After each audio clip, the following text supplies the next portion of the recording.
Arambai News Guwahati da Maithelongi pau tabariba singbu ihan hanu maktada chingangbam Susitrarani na khurumjari. Hauzik pungpam asi fawbagi oina maroiba samlupa pausing lobirase.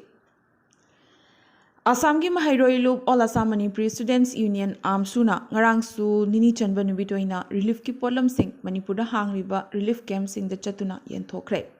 Ideal Girls College Akampata Lariba Thongzu Kendragi Relief Camp ta Lariba Mahairoi Chamaga Marphu Voluntary Association na hangba Wangzing Bazar gi Relief Camp ta Lariba Mahairoi Kun Tekcham United Clubs Organization na hangba Relief Camp ta Lariba Mahairoi Kun Victory High School Kakchingi Relief Camp ta Lariba Mahairoi Humdra Manga amadi Bright Career Academy Khundrakpamgi Relief Camp ta Lariba Mahairoi Taramanga Punna Mahiroi Chahunga Tarada Mahiroi Singna Laik Laisu Tambada Tangai Fadana Changba Potlam Sing Yen Thokre. Hariba relief ki Potlam Sing asi Yen Bachatpada Amsuda Angamamateng Pibirakiba All Manipur Students Union MSUgi Ichilena Mayamgi Mafamdasu Amsuna Tagat Pafongdorak Pagaloinana Tawimal Kangbasu Utlakle. Mateng Yen Thokpagi Humni Chanba Numit Khongzangi Manung Chana Ngasisu Amsuna Handaki Kaluki Rang asida Sokpadagi like Naduna Lariva Irei Cha Singidamak Katoklasi Ima Laibaki Damak Haiba Wakalongi Makada Emsuga Kusamnaduna Blood Donation Camp Ama Department of Transfusion Medicine Rimsta Pangtokani Haina Imfal da Laiduna Tengbang Potlam Yen Badaluching Liba Amsugi President Ngasepam Sanahal na Thadorok Pachirol Amana Pongdorakli Manipur ki irang da khudong thiba kaya mayok nariba irei cha singi damak hangliba relief camp sing da monitoring committee Lakhipurna Manipur ki oza singa khusam naraga ngarang sagol sel numit tasu makhata na tengbang potlam sing yen bagi thabak chathaki committee ki president Khaidem Kandana luchingba relief team na chatkiba mafam sing adudi phayeng awang laikai khundrak pamda leiba Naurem Birahari College Khamenloki Nongshum amadi Imphal East ki Pukhau Khabam relief camp sing dani Ngarangi Khongchatta Nongsumda hangliba relief camp singda hanagi lalhulup amagi luchingba oiramba social activist RK Sanayai masu monitoring kangbuga punna chatminaduna tengbang potlam sing yenminakhe Masida maruaina nomgi changdraba yadraba chana thaknaba phizu phizamnaba amadi nupi angang singna sizinanaba potlam sing yauri Ngangom Brazakishore amadi Sarat Laishram Galoinana Imphal dagi Oza Singh Nando Tekcham Kumbi College ki Assistant Professor Tombi Shana Laishram Kakching Khuno College ki Assistant Professor Dr. Oinam Sarita L Santikumar Sarma Saikhom Khogendra amadi Binasakhi Naurim na Chingbasu Sarukyakhi Makhatana Lakhipur dagi Mathok Taba Tengbang Potlam Singh Ataigasu Tharagani Haina Monitoring Committee ki Convener Oriba Lakhipur Lariba A Nanda Mohan Thadorok Pachirol Amana Pongdorakle Mitai Pukailup Lakhipur Amadi Athobaning Singlup Lakhipur Kasargi oina Chatkiba Mihut Marina Saba Relief Teamna Manipur Lariba Lakhipur Subdivision gi Miyoi Sing Amadi Regional Indigenous Forum for Peaceful Coexistence ki Mihut Singa Sagonaduna Ngarang Nini Subanumitasu Manipur gi Kachin Koyada Khundariba Awaba Taraba Miyoi Sing Amadi Khul Sing Asibu Ngaktuna Lariba Naharol Singa Hakthengna Unaduna Awa Anagi Wari Kya Sanaki Amadi Mathok Taba Makoigi Tawaina Mathau Tarabadi Makoigi Tawai Pauba Katokani Irebak Manipur Kangini Haibagi Achetpa Thazapa Piramki Hairi Ngarang Chaluba Kungang Singi Manungda Akampat Ideal Girls College Singzamai Kangla Tombi Mantri Bazar Road Sekmai Awang Sekmai Leimakhong Chingmang Kanta Senjam Chirang Imphal West Fayeng Khunjau Relief Camp Amadi Singda Kadambal Part 1 Su Yauri Asigasu matakta Rimsta Chatuna Sugnu Awang Lekagi Thongauzam Raj Kumar Koba Nupa Macha Ama Nongmaina Palaba Matung Numit Taruk ni Phauba Hingduna Lerambadagi Halaktuna Hogzik Lying Duna Lairiba Relief Camp ki Maikidagi Lupalising Manga Selgi Mating Panglamke Aroibada Rimsta Health Unit Helpline the Suriba volunteers in the Su Lupalising Ani Mating Piramki Haina Mitei Pukai Lup Lakhipurgi Secretary Maibam Manidona Thadorok Pachirol Amana Pongdorakle ngasimak Manipurda kuki amadi mitay anigi irang na maram oiraga hauzik chingya tamya chingkhong chingya da kuki singa thangnana lariba khungang singda masa masagi khun ngagliba ayuk nungthil khaidana awaba mayok nariba mitay ichil inaw sing amadi Manipur Police State Force singda makugi awabada khajitang oirabasu mateng oinanaba chana thaknaba amadi mathau taba pochai leibada mateng khajik pangjanabagi pandamda hozai Assam da lariba wakhal manajaba miyoi khara punsinara angam angamba senpham khara khaigatnaduna we the Maitei haina ming thonjaraga UNESCO Manipur gi General Secretary Ramanan Siren Chagi mafamda seloina lupali sing kuntra mainam joy hozai gi khuthangda ahan boina khusina khre haina President Takhelambam Biramani ne thadorok pachirol amana khangalakli Manipur gi iranga mari leinana social media da hauzik yamna kanna viral oriba news amakha Indiana Maclox policy makha chatharaduna naga singbu neutralize tongnabagi dama cookie sing the khulai paihanki haibasini Research and Analysis Wing Rona Manipur lenga ka manaraga naga singbu hadanabagi dama hauzikna Cookie National Army KNA haina ming thonlaba Cookie National Front KNF asi semkibaga loinana inglisingam chamapan maudrada khulai pishinki hairi Madamadugi Finance Minister C. Dongel nam Mari Thamduna State Lenga ki Kuthangda Madugi Mathau Taba Senpham Pithaki. Wafamasi Matamadugi Manipurgi CM RK Dorendro Dagi Lupa Lak Amagi Receive Acknowledge Tauraduna Kuki Federal Council gi Commander in Chief na Inglisim Gachamapan Maudrani Thoigi July Tarani Thoida Iki Bachithi Aduna Selpham Pipagi Wafam Asi Mayek Senghan Ki. Loinana CM amadi Finance Minister dagi lupa lakh ani gi receipt acknowledge tauraduna Chin Cookie Revolutionary Front ki General Secretary na chahi asimaki August ani da ikiba chithi adunasu wafam asibu sogatli hairi Atopa yamnamak nainari ba pawamana langi fizol da phimu set pamiyoi kaya Churchanpur maikaidagi torbung amadi tampak tamna nini humni mamangda changsilakre haina drone footage amana hairakle Churchanpur district ki manung chanba mafam kharadagi tapna changsilaktuna torbung Govindpur tamna labuk phawduna changsilakpa footage aduda mayek sengna uba phangi so hairi asumna khulai paiba phimu setpa kukila loba sing chingkhong chingya amadi tampak tamna kumtharakpa lep tribra habagi wahang lakle ngarang khanghawdana Imphal New Chekon da leiba Kuki gi yum ama mai chaglakpadagi irang thokibadana tana mafam aduda leiriba Rapid Action Forcing na tear gas amadi rubber bullet na chingba kapadagi nupi ama makokta panduna sokle thogdogasi ngarang nungthil pung amarom tabada New Chekon chingang lekaida thokibani yumadu hanadagi hauna mi changna daduna leirakpa samban khajinduna leirakpa mafamne matau karamna mai hawrakribano haiba mafam adugi miyamna khangbangamdri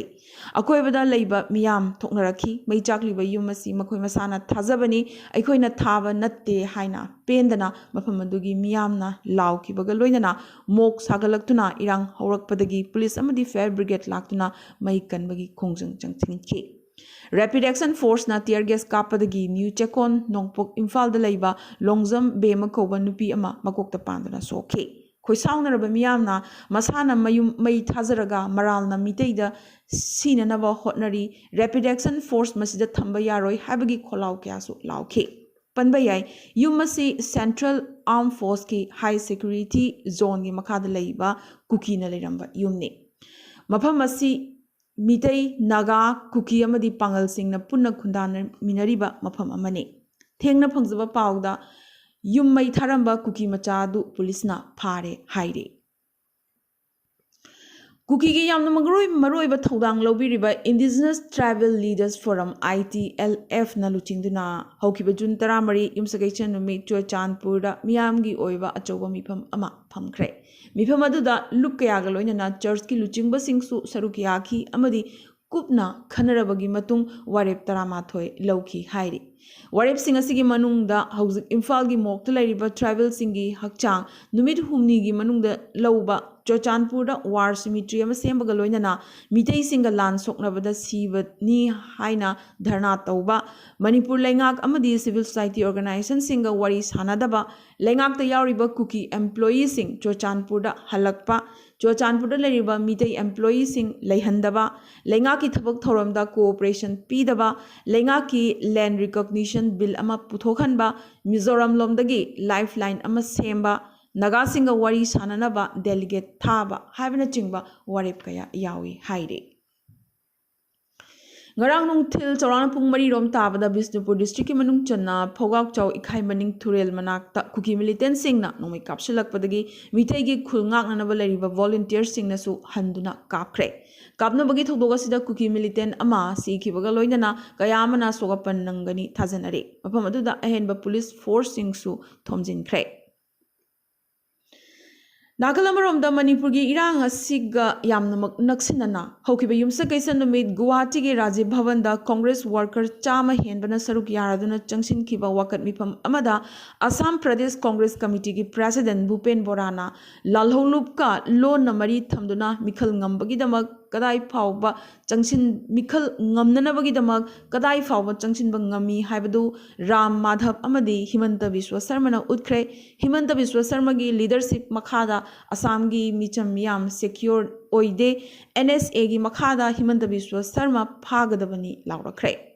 Mifam asida sarug yakiba MP Ajit Kumar Bhuyana su CM Himanta Biswa Sarma bu khudakta phagadabani harakibaga loinana Prime Minister Narendra Modi amidi Amit Sahana kari phirep lorakpa yai haibasi yamnamak yengningai oi hairakhe Hojik phawda UKLF ki Chief SS Haukipna Fongdorakiba Wafam Singh Amadi Madugi Mathakta Yumfam Oiraga Assam Congress ki Maikei degi Thamlakiba Wafam Singh Asigi Matangda CM Himanta Biswa Sarmagi Machindagi Hojik Phawda comment amata laktre Phibam asida Himanta Biswa Sarma na Pambom Tingna Thamoi Sengna Santigi Wari Sanaba Ngamgadra Manipur Machet Tahandanabagi Wafam Ngak Senba Ngamkhigadoribra Manipur Miyamda Achumba Wayel Piba Ngamgadoribra Haibana chingba wahang kaya lakli amadi mapi mapa leitabaga pangkhak oiraba Manipur miyam ngasidi pendana wahang kaya hanglakli Panba yai ngarang sagol sal numitasu Assamda lariba opposition party singna CM Himanta Biswa Sarma na Manipur gi kukilal hoba singa mari leinaram khibagi waho adudagi mahaki mathakta landaba kangkhalakre NSA gi makhada CM gi mathakta action lawkhatnaba opposition party singna demand tawrakre Congress, CPIM, AJP, TMC, amadi atai opposition party nipana punna sit in demonstration Guwahati da phamladuna CM Himanta Biswa Sarma phagadabani amadi kuki militant singa lo namari thamlambagi damak NSA gi makhada mahak charge togodabani haina Congress na kanna taksilakle Wakan mifam asida saruk yaraduna Assam Jatiya Parishad AJP gi President Lurin Jyoti Gogoi nasu BJP na mikhal ngamnabagi damak CM Himanta Biswa Sarma na kuki militant singa yanaba purakhi haibasi tasengna khananingai ni hairakhibaga loinana Assam TMC gi President Ripun Bora nasu masigi matangda center na tumina laithoklibasi karigino wahang hanglakhi World Cookie Joint Intellectual Council na Manipur gi Governor da wakache ma pisaladuna Governor na Churachandpur da laglamba numit aduda Manipur Police Commando IRB amadi mitai militant sing na luchingba mitai singi militant mob na Khamen Lok area da Cookie Jo community gi mathakta landakhi makoina Khopi Bung village mai thaki amadi matung tarakpada Khamen Lok Agezan A amadi B loinana Cholufai village singsu ut olhan ke maramaduna Khamenlok area da lehaliba michang sanga naiba Manipur Police Commando sing amadi IRB sing asi lokthok nabagi Your Excellency na action lokhat piu amadi neutral oiba central force amukhanna thamjin biu haina President Dr. TS Haukip amadi General Secretary Chungjalen Haukip na khuyek thaduna thadorok pachirol amana khangalakle Ngarang ayuk chorak na pung tarama thoi makhai muk tabada khulai paiba mioi khara jiribamgi Uchathol village area da chathok sin towa ukhi haina 38 suba Assam Rifles tagi akhanaba paw ma phangbadagi SI A Krishna Sarmana luchingba team ama amadi Uchathol area da laiba 38 suba Assam Rifles ki apunba team amana operation changsinduna fisking tawkibaga loinana gari sing check tawkhi Check tobada coffee machugi bolero car amadagi masak khangdaba mioi ani car manungda phamlamkhi Mioi ani asi check tawruba matamda car asidagi khusukulai kya phagat pangamkhre Mioi ani asi